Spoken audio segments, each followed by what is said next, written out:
আমরা গত 4 মাস থেকে এখানে ধর্নায় আছি। এই এসআইআর যেভাবে চলছে সম্পূর্ণ অগণতান্ত্রিক, অসাংবিধানিক এবং বেআইনি একটি প্রক্রিয়া। এই এসআইআর প্রক্রিয়ার মাধ্যমে নির্বাচন কমিশন দাবি করেছিল আমরা সমস্ত বৈধ ভোটারদের নাম রাখবো এবং যারা অবৈধ তাদের নাম এই তালিকা থেকে বাদ দেব।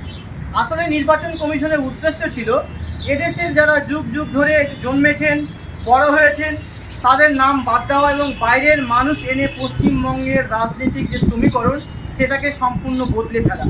মানুষ যখন ধরে ফেলেছেন, মানুষ যখন দেখতে পাচ্ছেন যারা বৈধ মানুষ তাদের নাম বাদ চলে যাচ্ছে, স্বাভাবিকভাবে তারা ঘরের বাইরে থাকছেন না, তারা রাস্তায় নেমেছেন, তারা আন্দোলনে সামিল হয়েছেন।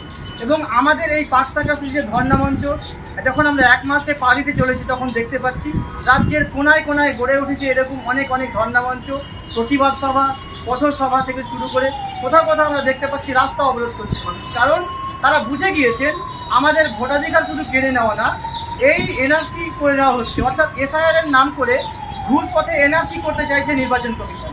এই প্রক্রিয়ার বিরুদ্ধে আমরা যখন লাগাতার স্লোগান দিচ্ছি, পথে নামছি, আন্দোলন করছি, তখন আমাদের এই ধর্ণা মঞ্চে এসে হাজির হয়েছেন সুদূর মালদা থেকে আমাদের সংগ্রামী ভাইয়েরা। এই ভাইয়েরা মালদা থেকে এসেছেন, তাদেরকে আমরা স্বাগত জানাচ্ছি। আমরা এই আন্দোলন কিভাবে শুরু করেছিলাম এবং মালদার মানুষ কিভাবে দেখছেন প্রত্যক্ষ সাক্ষী রয়েছেন আমাদের সাইদুর সাহেব, আলিয়া বিশ্ববিদ্যালয়ের প্রফেসর, উনি জানেন, ঈদের সময় প্রচার করেছেন, উনি 2-4 কথা বলুন। আপনি কি দেখেছেন মালদা সেটা বলুন।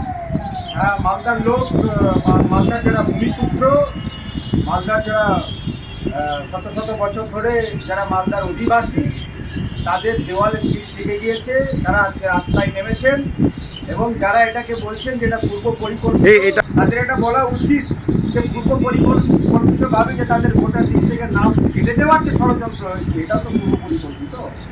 আমরা এদেশের শত শত বছর ধরে বসবাস করছি, হিন্দু মুসলমান পাশাপাশি। আজকে হঠাৎ করে নির্বাচন কমিশনের কী হয়ে গেল যে 62 লক্ষ মানুষকে ভোটার লিস্ট থেকে, ভোটার তালিকা থেকে বাদ দেওয়ার ষড়যন্ত্র লিপ্ত হলো লজিক্যাল ডিসক্রিপেন্সি নিয়ে। এটা আমরা মেনে নিতে পারছি না। এই ক্ষোভ এবং এই যন্ত্রণার জায়গা থেকেই মানুষ আজকে পথে নেমেছে।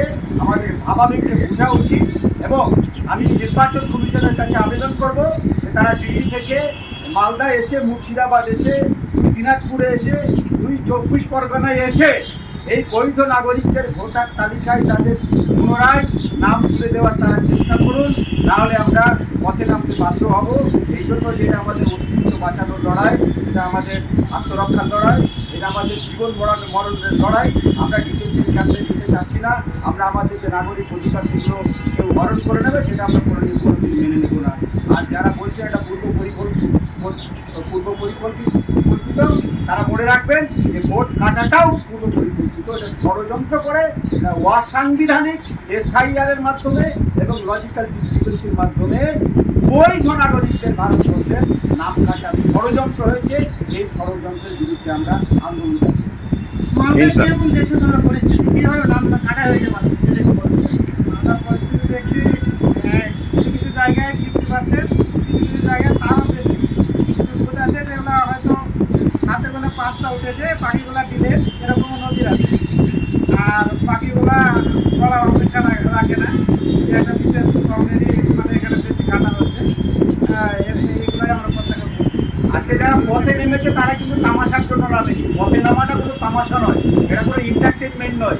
পথে নেমেছে মানে কি, ওর পিঠ থেকে গিয়েছে, ওকে এমন ব্যথা দিয়েছে, এমন যন্ত্রণা দিয়েছে, এমন জায়গায় তারা আঘাত করেছে যে বাধ্য হয়েছে পথে নেমেছে। এটা তারা এনজয় করার জন্য, এন্টারটেন করার জন্য, মস্তি করার জন্য কেউ পথে নামেনি এবং অধিকার ফিরিয়ে পাওয়ার জন্য আমরা পথে নামব। এবং শুধুমাত্র পুরুষদের নাম নয়, যে সমস্ত মহিলাদের নাম কাটা হয়েছে তারা হচ্ছে বিবাহিত, যেহেতু তাদের কোনো নথিতে বাবা মার নাম নেই। তাহলে নির্বাচন কমিশনের কাজটা কতটা ত্রুটিপূর্ণ এবং ইচ্ছাকৃত নাম কেটে দেওয়ার জন্য যে তৈরি করা হয়েছে এ নিয়ে কোনো সন্দেহ নেই।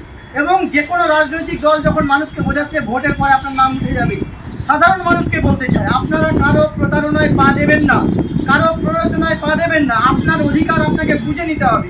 ফর্ম 6 ফিল আপ করে আপনি কখনো নাম ফিরিয়ে পাবেন না। তার কারণ ফর্ম 6 শুধুমাত্র নতুন ভোটার তালিকা নাম তোলার জন্য। অর্থাৎ আপনি প্রথমবার নাম তুলছেন তখন ফর্ম 6 দেওয়া যায়, তারপরে অন্য সময় দেওয়া যায় না। তাই আপনার এই আন্দোলন আপনাকে রাস্তায় বুঝে নিতে হবে যে নির্বাচন কমিশন আপনাকে এই পথে নামিয়েছে, সেই নির্বাচন কমিশনকে আপনিও পথে নামান, মুখোমুখি হন, যে আপনি আমার সামনে আসুন, দাঁড়ান। এবং যারা সুশীল সমাজ, যারা ঘরে বসে আছেন, তাদেরকেও বলতে চাই, মানুষ বড় অসহায়, মানুষের পাশে দাঁড়ান, না হলে ইতিহাস আপনাদেরকে ক্ষমা করবে না। এসআইআর কে বাতিল করতে হবে। এসআইআর একটা বাতিল জিনিস, এর কোনো আইনি বৈধতা নেই। বৈধতা নেই। এসআইআর কে বাতিল মনে করছি এবং আপনারাও বলুন এসআইআর বাতিল করুন। এসআইআর বাতিল করো, বাতিল করো, বাতিল করো, এসআইআর বাতিল করো, এসআইআর বাতিল করো। নির্বাচন কমিশন হুঁশিয়ার, হুঁশিয়ার হুঁশিয়ার। নির্বাচন কমিশন হাই হাই, হায় হায় হায় হায়। এসআইআর বাতিল করো, এসআইআর বাতিল করো। সাধারণ মানুষের ভোটাধিকার কেড়ে নেওয়া হচ্ছে কেন? নির্বাচন কমিশন জবাব দাও, জবাব চাই, জবাব দাও। জবাব চাই, জবাব দাও, জবাব চাই, জবাব দাও। নির্বাচন কমিশন হুঁশিয়ার, হুঁশিয়ার হুঁশিয়ার নির্বাচন কমিশন হুঁশিয়ার, হুঁশিয়ার হুঁশিয়ার।